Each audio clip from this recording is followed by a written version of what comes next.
Bonjour, c'est Gabriel Oleko. Meilleurs vœux et bonne année 2022. Je t'invite à lire avec moi Matthieu 4, 17. Dès ce moment, Jésus commença à prêcher et à dire « Répentez-vous, car le royaume des cieux est proche ». Nous vivons une époque particulièrement agitée, incertaine et profondément perturbée.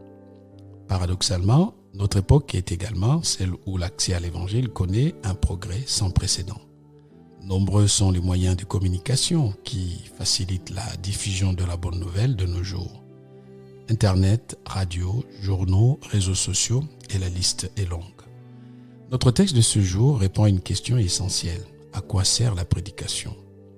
Matthieu nous dit, dès ce moment, Jésus commença à prêcher et à dire « Répentez-vous, car le royaume des cieux est proche ».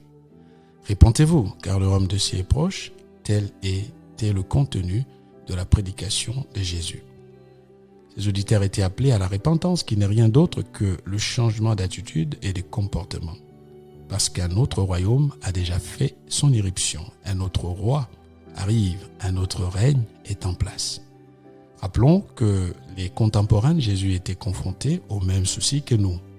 La maladie, les difficultés économiques, les conflits, les problèmes spirituels d'ordre démoniaque, le manque d'estime de soi, l'oppression d'une présence militaire étrangère dans le pays, bref, les soucis de la vie sous le soleil. Jésus n'a pas cherché à plaire à son auditoire. Il a touché le problème à la racine.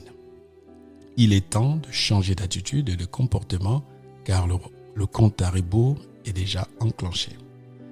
Aujourd'hui, dans les brouillards qui caractérisent notre temps, je t'invite à ne pas oublier que pour faire partie du royaume qui arrive, les critères ne sont pas fixés à la tête du client.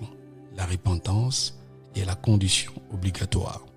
Précisons que le royaume n'est pas l'Église. La confusion entre les deux peut plonger dans le piège du clientélisme. Le royaume agit sur les vies des gens alors que l'Église est une institution avec ses critères de fonctionnement. Là où le royaume est manifeste, on y trouve la justice, l'amour, le pardon, la douceur, la paix, et bien d'autres bénédictions que l'on peut trouver en dehors de l'Église. Je te souhaite de placer cette nouvelle année sous le signe du règne de Dieu. Entre dans le royaume et laisse-toi convaincre par les valeurs du royaume. Passe une bonne journée. À bientôt. Si cette méditation t'a encouragé, pense à la partager autour de toi. Pour nous retrouver chaque jour, abonne-toi et active la cloche.